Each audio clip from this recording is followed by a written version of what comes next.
ಶ್ರೀ ಗಣಪತಿ ಶಾರದಾ ಗುರುಭ್ಯೋ ನಮಃ. ಯತ್ರ ಯೋಗೇಶ್ವರ ಕೃಷ್ಣೋ ಯತ್ರ ಪಾರ್ಥೋ ಧನುರ್ಧರಃ ತತ್ರ ಶ್ರೀ ವಿಜಯ ಭೂತಿರ್ಧ್ರುವ ನೀತಿರ್ಮತಿರ್ಮಮ.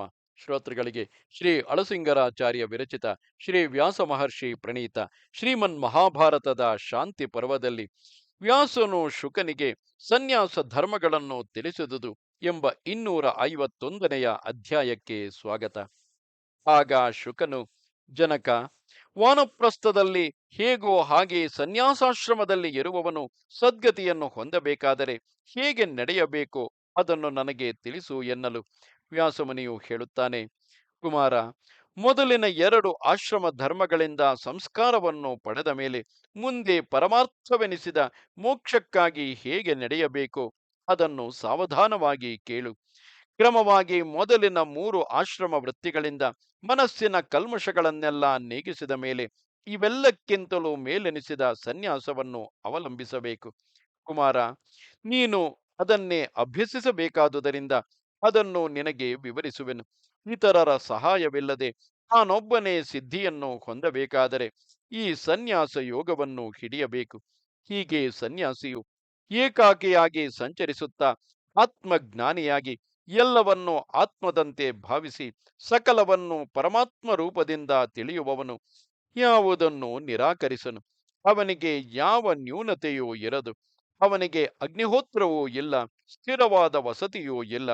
ಭಿಕ್ಷಾನ್ನಕ್ಕಾಗಿ ಮಾತ್ರ ಅವನು ಗ್ರಾಮಗಳಿಗೆ ಹೋಗಬೇಕಾಗುವುದು. ನಾಳೆಯ ಗ್ರಾಸಕ್ಕೂ ಸಂಗ್ರಹಿಸಿಡದೆ ಆಯಾ ಹೊತ್ತಿಗೆ ಮಾತ್ರ ಆಹಾರವನ್ನು ಸಂಪಾದಿಸುವನು. ಪರವಸ್ತುವನ್ನೇ ಸದಾ ಮನಸ್ಸಿನಲ್ಲಿ ಭಾವಿಸುತ್ತಾ ಮುನಿವೃತ್ತಿಯಲ್ಲಿ ಇರುವನು. ಆಹಾರವನ್ನು ಮಿತವಾಗಿ ನಿಯಮದಿಂದ ತೆಗೆದುಕೊಳ್ಳುವನು. ಅದನ್ನು ದಿನಕ್ಕೊಂದು ಹೊತ್ತು ಮಾತ್ರ ಭುಜಿಸುವನು. ಕೈಯಲ್ಲಿ ಕರಟ, ಮರದಡಿಯ ವಾಸ, ಕಂಥೆ, ಏಕಾಂತ ಸ್ಥಳ, ಎಲ್ಲದರಲ್ಲಿಯೂ ಉಪೇಕ್ಷೆ, ಇವೈದೇ ಭಿಕ್ಷುವಿನ ಲಕ್ಷಣಗಳು. ಯಾವನ ಮೇಲೆ ಪ್ರಯೋಗಿಸಿದ ನಿಂದಾ ವಾಕ್ಯಗಳು ಬಾವಿಗೆ ಹಾಕಿದ ಕಲ್ಲುಗಳಂತೆ ಪ್ರಯೋಗಿಸಿದವನ ಕಡೆಗೆ ಹಿಂತಿರುಗಿ ಬಾರವೋ ಅಂತಹ ಶಾಂತನೆ ಕೈವಲ್ಯಪ್ರದವಾದ ಈ ಪವಿತ್ರಾಶ್ರಮವನ್ನು ಹಿಡಿಯಲು ಅರ್ಹನು. ಸನ್ಯಾಸಿಯಾದವನು ಇತರರು ತನ್ನ ವಿಷಯವಾಗಿ ಹೇಳಿದ ಅವಾಚ್ಯವಾದ ನುಡಿಗಳನ್ನು ಕಿವಿಗೆ ಹಾಕಿಕೊಳ್ಳುವುದೇ ಇಲ್ಲ. ಅದು ಕಿವಿಗೆ ಬಿದ್ದರೂ ಅದನ್ನು ತಾನು ಕಾಣಿಸಿಕೊಳ್ಳುವುದಿಲ್ಲ. ಅದರಲ್ಲಿಯೂ ಮುಖ್ಯವಾಗಿ ಅವನು ಬ್ರಾಹ್ಮಣ ನಿಂದೆಯನ್ನು ಕೇಳಲೇಬಾರದು. ತಾನು ಅದನ್ನು ಬಾಯಿಂದ ಆಡಬಾರದು. ಬ್ರಾಹ್ಮಣರಿಗೆ ಕ್ಷೇಮಕರವಾದುದನ್ನೇ ಆಡಬೇಕು. ತನ್ನ ನಿಂದೆಯನ್ನು ತನಗೆ ಪರಮೌಷಧವನ್ನಾಗಿ ಭಾವಿಸಿ ಮೌನದಿಂದಿರಬೇಕು. ಕುಮಾರ, ಯಾವನೊಬ್ಬನು ಇರುವುದರಿಂದಲೇ ಆಕಾಶವೆಲ್ಲ ಸರ್ವದಾ ಪೂರ್ಣವಾದಂತೆ ತೋರುವುದು, ಶೂನ್ಯ ಪ್ರದೇಶವು ಜನಸಮೃದ್ಧವಾದಂತೆ ಇರುವುದು, ಅಂತಹವನನ್ನು ಬ್ರಾಹ್ಮಣ ಯತಿಯೆಂದು ದೇವತೆಗಳು ಭಾವಿಸುವರು. ಮೈಯನ್ನು ಮರೆಸಿಕೊಳ್ಳುವುದಕ್ಕೆ ಯಾವುದು ದೊರೆತರೆ ಅದನ್ನೇ ಆಚ್ಛಾದನ ಮಾಡಿಕೊಳ್ಳುವುದು, ದೈವಿಕವಾಗಿ ಲಭಿಸಿದುದರಿಂದ ಹೊಟ್ಟೆಯನ್ನು ತುಂಬಿಕೊಳ್ಳುವುದು, ದೊರೆತ ಸ್ಥಳದಲ್ಲಿ ನಿದ್ರಿಸುವುದು, ಹೀಗಿರತಕ್ಕವನೇ ಬ್ರಾಹ್ಮಣನೆಂದು ದೇವತೆಗಳು ತಿಳಿಯುವರು. ಯಾವನು ಜನರ ಕೂಟವನ್ನು ಸರ್ಪದಂತೆಯೂ ಭೋಗಗಳನ್ನು ನರಕದಂತೆಯೂ ಸ್ತ್ರೀಯರನ್ನು ಶವದಂತೆಯೂ ಭಾವಿಸಿ ಹಿಂಜರಿಯುವನು, ಅವನನ್ನು ದೇವತೆಗಳು ಬ್ರಾಹ್ಮಣನೆಂದು ತಿಳಿಯುವರು. ಯಾವನು ಸಮ್ಮಾನಕ್ಕಾಗಿ ಸಂತೋಷಿಸದೆ ಅವಮಾನಕ್ಕಾಗಿ ಕೋಪಿಸದೆ ಸಕಲ ಭೂತಗಳಿಗೂ ಅಭಯಪ್ರದನಾಗಿರುವನು, ಅವನನ್ನು ಬ್ರಾಹ್ಮಣನನ್ನಾಗಿ ದೇವತೆಗಳು ಭಾವಿಸುವರು. ಸನ್ಯಾಸಿಯಾದವನು ಮರಣ ಜೀವಿತಗಳೆರಡನ್ನೂ ಲಕ್ಷಿಸಬಾರದು. ಭೃತ್ಯನು ರಾಜಾಜ್ಞೆಯನ್ನು ಇದಿರು ನೋಡುತ್ತಿರುವಂತೆ ತನ್ನ ಕಾಲವನ್ನು ತಾನು ಇದಿರು ನೋಡುತ್ತಿರಬೇಕು. ಮನಸ್ಸನ್ನು ನಿಷ್ಕಲ್ಮಶವಾಗಿ ಇಟ್ಟುಕೊಳ್ಳಬೇಕು. ಅಂತಹವನಿಗೆ ಶತ್ರುಗಳೇ ಇಲ್ಲವೆಂದ ಮೇಲೆ ಅವನಿಗೆ ಭಯವೆಲ್ಲಿಯದು. ಯಾವನು ಇತರ ಭೂತಗಳೊಂದಕ್ಕೂ ಭಯಪಡನೋ, ಯಾವನಿಂದ ಇತರ ಭೂತಗಳಾವುದಕ್ಕೂ ಭಯ ಕಾರಣವಿಲ್ಲವೋ ಅಂತಹವನೇ ಮೋಹವನ್ನು ಜಯಿಸಿದವನು. ಅವನು ಯಾವಾಗಲೂ ನಿರ್ಭಯನು. ಆನೆಯ ಕಾಲಿನ ಹೆಜ್ಜೆಯಲ್ಲಿ ಇತರ ಪ್ರಾಣಿಗಳ ಹೆಜ್ಜೆಗಳೆಲ್ಲ ಹೇಗೆ ಅಡಗಿ ಹೋಗುವುವೋ ಅದರಂತೆ ಸನ್ಯಾಸ ಪದವಿಯಲ್ಲಿ ಇಂದ್ರಾದಿ ದೇವತೆಗಳ ಪದವಿಗಳೆಲ್ಲ ಅಡಗಿ ಹೋಗುವವು. ಇದರಂತೆಯೇ ಎಲ್ಲ ಧರ್ಮಗಳು ಅಹಿಂಸಾ ಧರ್ಮ ಒಂದರಲ್ಲಿಯೇ ಅಡಗಿರುವವು. ಅಹಿಂಸಾ ಗುಣವುಳ್ಳವನು ಅಮೃತತ್ವವನ್ನು ಹೊಂದುವನು. ಪ್ರಾಣಿಹಿಂಸಾ ವಿಮುಖನಾಗಿ ಸರ್ವಭೂತ ಸಮನಾಗಿ ಸತ್ಯವಾದಿಯಾಗಿ ಸರ್ವ ಪ್ರಾಣಿ ರಕ್ಷಕನಾಗಿ ಧೀರನು ಜಿತೇಂದ್ರಿಯನು ಆದವನು ಸರ್ವೋತ್ತಮ ಗತಿಯನ್ನು ಹೊಂದುವನು.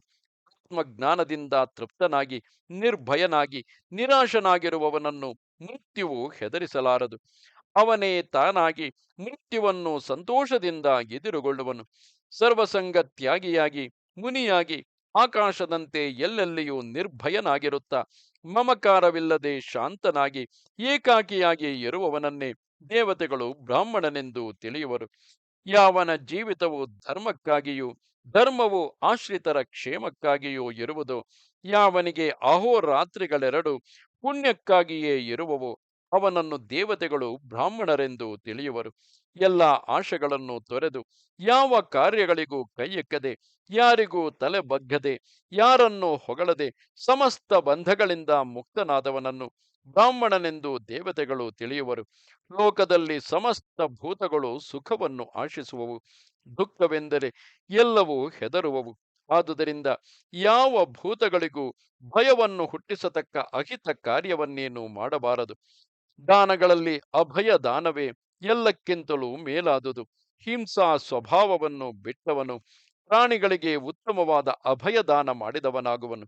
ಯತಿಯಾದವನು ಆತ್ಮಯಾಜಿ ಎನಿಸಿಕೊಂಡು ತಾನು ತಂದ ಭಿಕ್ಷಾರೂಪವಾದ ಹವಿಸ್ಸನ್ನು ಅಥವಾ ಅನ್ನವನ್ನು ತನ್ನ ಮುಖದಲ್ಲಿ ಹೋಮ ಮಾಡುವನೇ ಹೊರತು ಅದನ್ನು ಆಹಾರವೆಂದು ಗ್ರಹಿಸುವವನಲ್ಲ.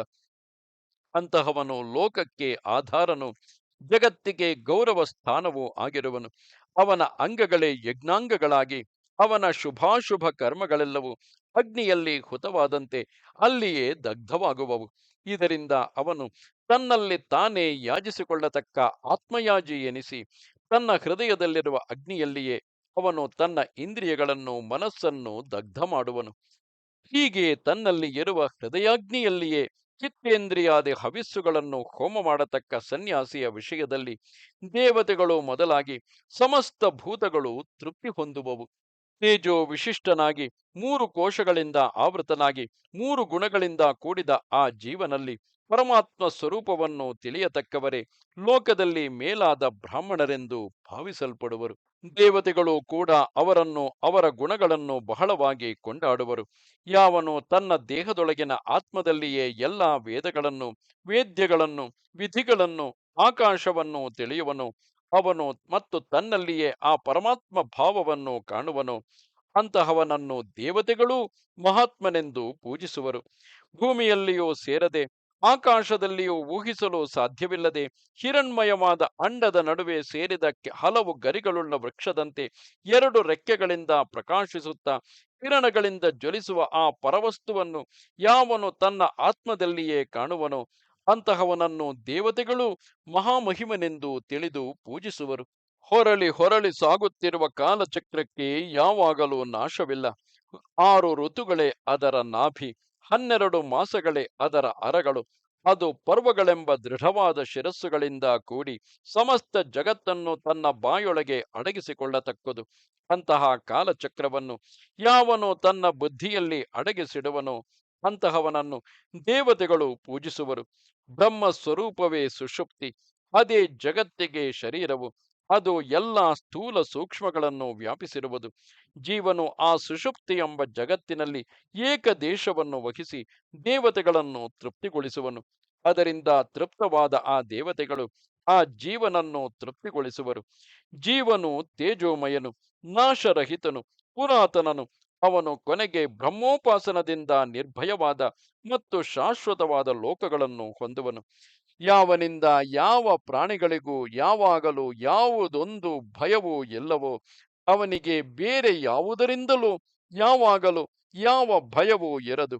ಇನ್ನೊಬ್ಬರಿಂದ ನಿಂದಿತನಾಗದೆ ತಾನು ಇತರರನ್ನು ನಿಂದಿಸದವನು ಪರಮಾತ್ಮನನ್ನು ಪ್ರತ್ಯಕ್ಷೀಕರಿಸುವನು. ಮೋಹವನ್ನು ನೀಗಿ ಕಲ್ಮಶಗಳನ್ನು ತೊರೆದವನಿಗೆ ಇಹಪರ ಭೋಗಗಳೆಂದು ಉದ್ದಿಷ್ಟವಲ್ಲ.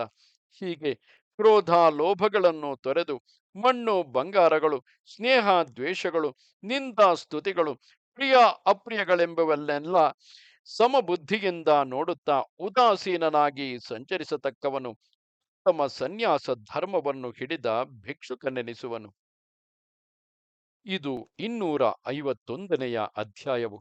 ನಮಸ್ತೆ ಶಾರದೆ ದೇವಿ, ಕಾಶ್ಮೀರ ಪುರವಾಸಿನಿ, ತ್ವಾಮಹಂ ಪ್ರಾರ್ಥೆಯೇ ನಿತ್ಯಂ, ವಿದ್ಯಾದಾನಂಚ ದೇಹಿಮೆ. ನಮಸ್ಕಾರ.